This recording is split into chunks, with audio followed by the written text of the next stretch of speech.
నమస్కారం అధ్యక్ష. గౌరవ సభ్యులు శ్రీ గల్లా మాధవ్ గారు అడిగిన దానికి మొదటి ప్రశ్నకి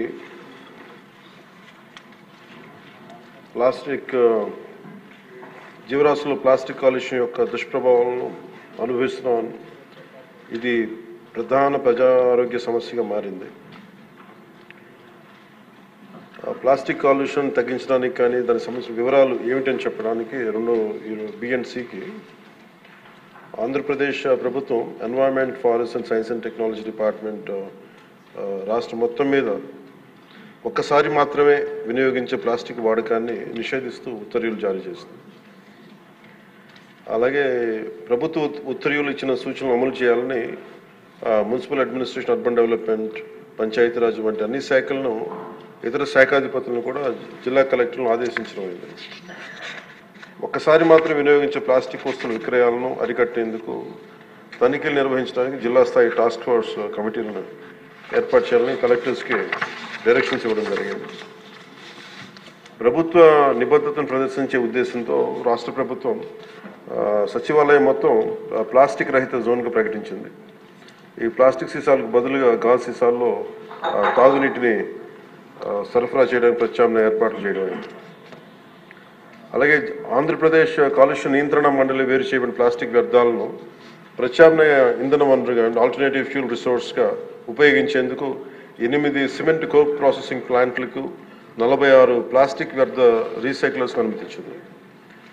ఏపీ పొల్యూషన్ కంట్రోల్ బోర్డు ద్వారా ఆంధ్రప్రదేశ్ ప్రభుత్వం ఒకేసారి మాత్రం వినియోగించే సింగిల్ యూజ్ ప్లాస్టిక్లు బదులుగా పర్యావరణ అనుకూల ప్రత్యామ్నాయాల వినియోగాన్ని ప్రోత్సహించాలని భాగస్వామ్య శాఖలన్నింటినీ ఆదేశించింది.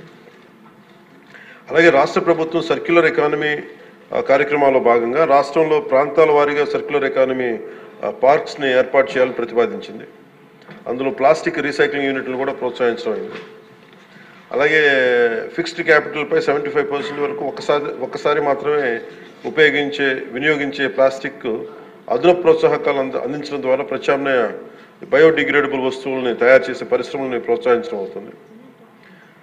పౌరుల్లో అవగాహన కల్పించడం దీంట్లో చాలా కీలకమైన అంశం అధ్యక్ష. ప్రభుత్వ విధానాన్ని అమలు చేయడంలో పౌరులు కూడా చాలా క్రియాశీలక పాత్ర వహించాలి. సో ఇందాక లాస్ట్ ఫ్యూ మంత్స్గా మేము చేస్తున్న ఎక్సర్సైజ్ కానీ ఇవన్నీ ఒకసారి సభ దృష్టి కూడా తీసుకొస్తున్నాం అధ్యక్ష.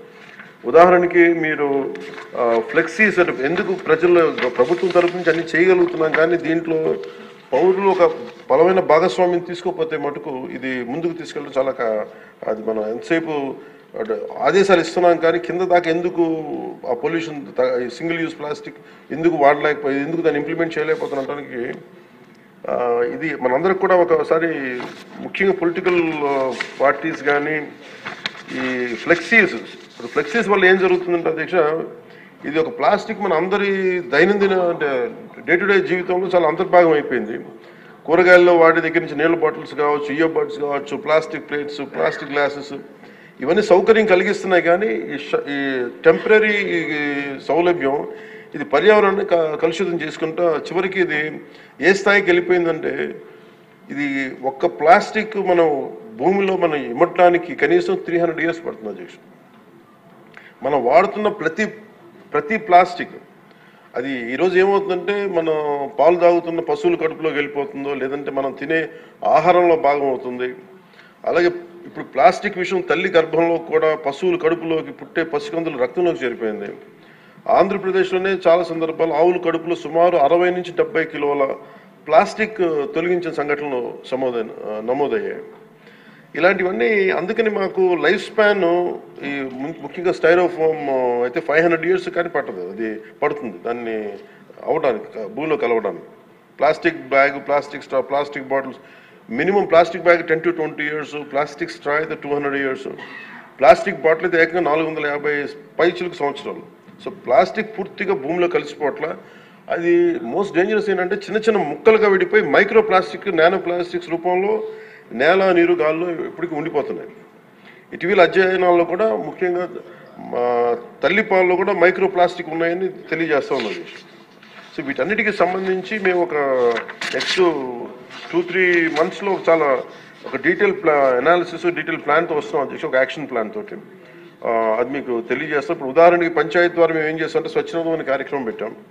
ఈ ఏవైతే ప్లాస్టిక్ వ్యర్థాల నుంచి నిత్యావసర వస్తువులు పొందుతూ ఉన్నారు, ఇది ఒక అవగాహన పెంచుతున్నాం. ఈ చెత్తను సేకరించి అలవాటుని పెంపొందింపజేస్తున్నాం. ఉదాహరణకి ప్లాస్టిక్ ఫ్రీ తిరుమలలో కాన్సెప్ట్ ద్వారా, అంటే ఒక టెంపుల్, మనం తిరుమలకి వెళ్తే ఈరోజు మనం వెళ్ళి చూస్తే భక్తులు ఎవరు బాటిల్స్ కవర్స్ తీసుకెళ్ళకుండా ప్రత్యామ్నాయం గాజు సీసాలు, పేపర్ క్లాత్స్, బ్యాగ్స్ వాడుతున్నారు. సో లక్షలాది భక్తులు క్రమశిక్షణతో ఈ నియమాన్ని పాటిస్తూ ఉన్నారు. సో మనం రోజువారీ జీవితంలో ప్లాస్టిక్ ప్రత్యామ్నాయంగా చెరుకు పిప్పి, తాటాకులు కానీ, వెదురు ఇట్లాంటి ఇత్యాది బయోడిగ్రేడబుల్ తోటి సేమ్ ఇదే తయారు చేసుకోవచ్చు. సో ప్లాస్టిక్ని నిరోధించాలంటే ముందుగా మూలాలపై దృష్టి సారించాలి. దానికి ప్రత్యామ్నాయ పరిశ్రమలకి సర్క్యులర్ ఎకానమీ పెద్దపీటలు వేయాలి. సో ఆ దిశగా గౌరవ ముఖ్యమంత్రి గారు కూడా వాటిని ముందుకు తీసుకెళ్తారు ఈ పథకాల ద్వారా. అలాగే పర్యావరణ పరిరక్షణ మా సహకారాన్ని అందిస్తూ ఉన్నాం. దీన్ని అందరూ సద్వినియోగం చేసుకోవాలి. కాదు, దీన్ని ప్రజలు కీలకమైన భాగస్వామ్యం ప్రజల్లోనే ఉంది. అలాగే ప్రత్యేక ప్రోత్సాహాలు విస్తృతంగా అమలు చేయడం ద్వారా పారిశ్రామిక వర్గాలను ఆకర్షించాలి. అప్పుడు ప్రజల ఆలోచన విధానంలో కూడా మార్పు అవసరం. ముందుగా మనకి యాజ్ ఎమ్మెల్యేస్గా కానీ, గౌరవ ప్రతినిధులుగా కానీ, ఇది మనందరం ఒకసారి మీ దృష్టి ద్వారా అందరికీ గౌరవ సభ్యులందరూ తెలియజేస్తాం అధ్యక్ష. ఇక్కడ మనం సచివాలయం, ఇక్కడ అసెంబ్లీలో కానీ ఎక్కడ ప్లాస్టిక్ని వాడటం నిషేధించడం అయింది. ముఖ్యంగా ఈ మేజర్ ప్రాబ్లం ఎక్కడ వస్తుందో ఫ్లెక్సీల ద్వారా వస్తుంది. ఫ్లెక్సీలు ఎలా ఉన్నాయంటే, ఒక చిన్నపాటి ఫంక్షన్ వస్తే ప్లస్ ఫ్లెక్సీ, ఇంకోటి పండగ అంటే, ఇది ముఖ్యంగా పొలిటికల్ ఫంక్షన్స్ ఆర్ సినిమా. దీనివల్ల ఏమైపోతుంటే అవి ముక్కలు ముక్కలుగా విడిపోయి పశువులు తినేస్తూ ఉన్నాయి, లేదంటే వాటర్లో జలాల్లోకి వెళ్ళిపోతున్నాయి. ఇది ఒక పెద్ద ఇష్యూ అయిపోయింది. అందుకని మీ ద్వారా గౌరవ శాసనసభ్యులకు కూడా ముందు గౌరవ ప్రజాప్రతినిధులు కనుక నిజంగా కొంత పాటించగలిగితే, అంటే ఫ్లెక్సీలు కూడా బయోడిగ్రేడబుల్, ఒకసారి ఫ్లెక్సీలని గత ప్రభుత్వం కూడా బ్యాన్ చేయడానికి ప్రయత్నం చేసింది. అది ఒక ఎంప్లాయ్మెంట్ ఇష్యూ అవుతుంది. చాలామంది దాని మీద ఆధారపడిన వ్యక్తులు ఉన్నారు. అందుకని బయోడిగ్రేడబుల్ ఫ్లెక్సీస్ని ఎలా తయారు చేయాలని కూడా ఒక అఫీషియల్స్ కూర్చొని దాని మీద ఒక చర్చ జరుగుతుంది. దాని మీద ఒక పాలసీ రూపొందించబోతున్నాం.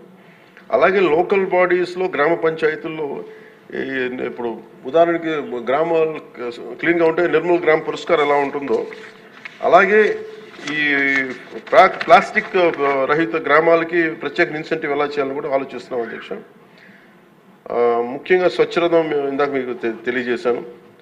ఇప్పుడు ఇన్ఫార్మల్ వ్యవస్థగా ఉన్నదాన్ని దీన్ని ఫార్మలైజ్ ఎలా చేయాలి, ఈ రద్దీ కలెక్టర్స్ దగ్గర నుంచి, ఈ ర్యాక్ పికింగ్ చేసే వాళ్ళ దగ్గర నుంచి దాన్ని ఒక ఎకనామిక్ ఎంప్లాయ్మెంట్కి ఎలా చేయాలని కూడా రాష్ట్ర ప్రభుత్వం ఆలోచిస్తుంది అధ్యక్ష.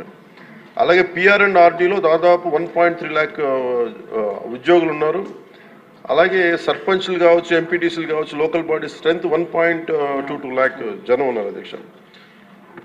సో వీళ్ళందరినీ కలుపుకొని we want create one motivation programme, ఒక అవగాహన సదస్సులు ముందు ప్రజాప్రతినిధులు అందరికీ ఇచ్చి దాన్ని అది ప్రజల్లోకి తీసుకెళ్లాలని చాలా చిత్తశుద్ధితో ఉన్నాం, త్రికరణ శుద్ధిగా ఉన్నాం. అలాగే 13,326 పంచాయతీల్లో దాదాపు ఇప్పటికి 10,800 డంపింగ్ యార్డ్స్ ఉన్నాయి. వీటికి యూటిలైజేషన్లో స్టాండర్డ్ ఆపరేటింగ్ ప్రొసీజర్ని కూడా తీసుకెళ్తున్నాం అధ్యక్ష దీనికి. అందుకని ఇది ప్రజల్ని భాగస్వామ్యం చేసేలాగా, అంటే వీఆర్ వెరీ క్లియర్, చాలా స్పష్టంగా ఉన్నాం. ప్రత్యేకించి ఇది ఈ పర్యావరణ శాఖ కింద ఉంది కాబట్టి, నేను దీన్ని బాధ్యత వహిస్తున్నాను కాబట్టి మీ అందరి సహకారం కావాలి అధ్యక్ష. దీన్ని ఇంకొక మీ దగ్గర నుంచి కోరేది కూడా ఏంటంటే, on record I would like to say, ఇంకొక నెక్స్ట్ అసెంబ్లీ సెషన్లో పర్యావరణం మీద లేదంటే కాలుష్యం మీద మీరు ఒక ప్రత్యేకమైన చర్చ జరగాలి దీని మీద. ఎందుకంటే ఇది అవగాహన మీరు చూస్తే చాలా చాలా కీలకం. ఇది మనం డబ్బులు చూస్తున్నా, అభివృద్ధి చూస్తున్నా, కానీ తద్వారా వచ్చే కాలుష్యం ఏంటో మనం చూడట్లేదు. నిజంగా మనం తాగే పాలలో కూడా అంత కాలుష్యం పెరిగిపోయింది, తిండిలో కాలుష్యం పెరిగిపోయింది, క్యాన్సర్స్ పెరిగిపోతూ ఉన్నాయి. ఇది గౌరవ సభ్యులు దీన్ని ప్రస్తావించినందుకు దీన్ని మనస్ఫూర్తిగా వారికి నా అభినందనలు, ధన్యవాదాలు తెలియజేసుకుంటున్నాను సార్ అధ్యక్ష. Thank you.